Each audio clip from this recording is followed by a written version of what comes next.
Have you ever said yes to something you didn't want to do and felt your stomach drop the second the word left your mouth? Maybe a friend asked for a favor at the worst possible time, and instead of saying, "I can't," you heard yourself say, "Sure, no problem," while some quieter part of you was screaming. If that's happened to you more than once, you already know what this video is about. We tend to think of people who give too much time, too much energy, too much of themselves as simply nice, generous by nature, kind to a fault, as the saying goes. But here's the psychological reality underneath that. Chronic overgiving is rarely about kindness alone. Very often, it's a survival strategy wearing kindness as a disguise, and once you see that, you can't unsee it. Let's start with a scene you've probably lived. You're exhausted, your plate is already full, and yet, when someone needs something, your hand shoots up before your brain even finishes processing the request.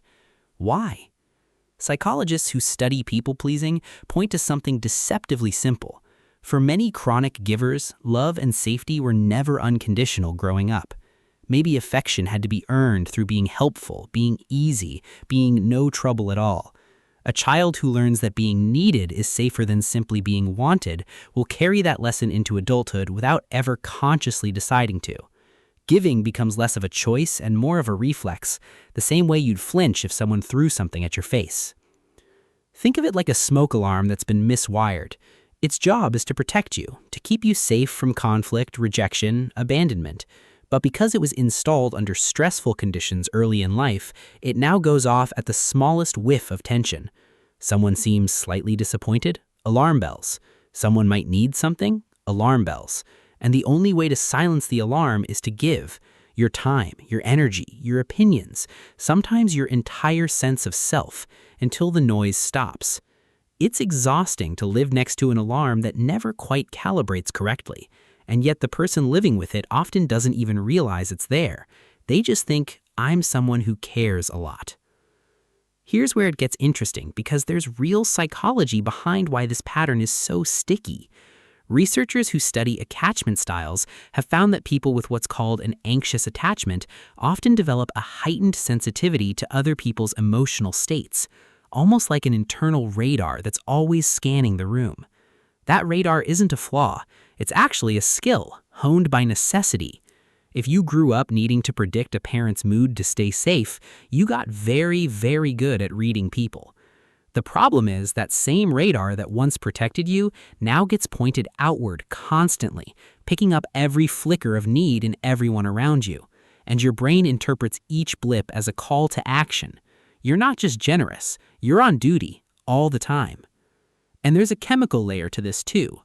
Giving, especially giving that gets a warm response, lights up the brain's reward system, the same dopamine pathways involved in almost every other habit-forming behavior.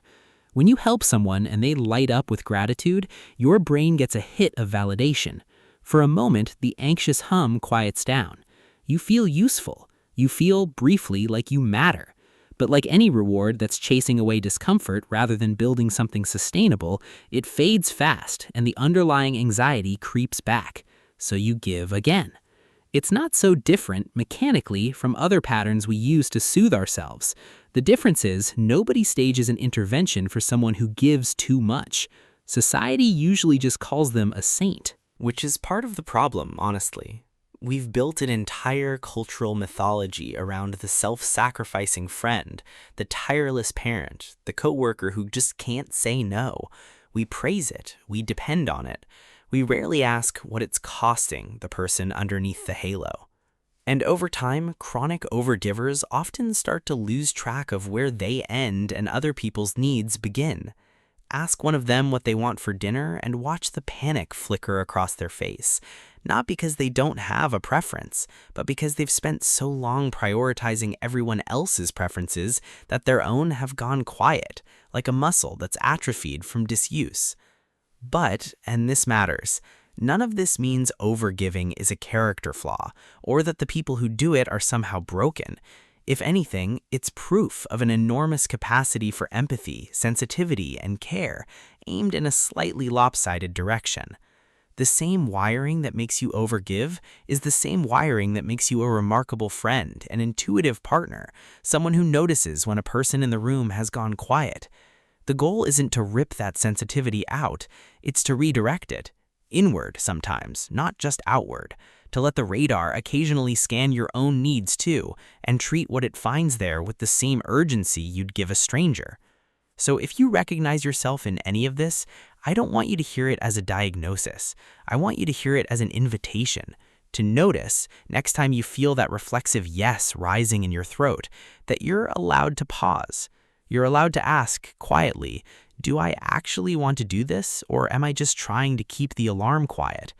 That single moment of noticing is where the whole pattern starts to loosen. Giving isn't the problem. Giving until there's nothing left of you, that's the part worth rewriting. If this hit close to home, I'd love to hear about it in the comments. What does your version of this look like? And if you want more of these deep dives into the psychology behind the patterns we don't always see in ourselves, stick around. There's a lot more worth uncovering.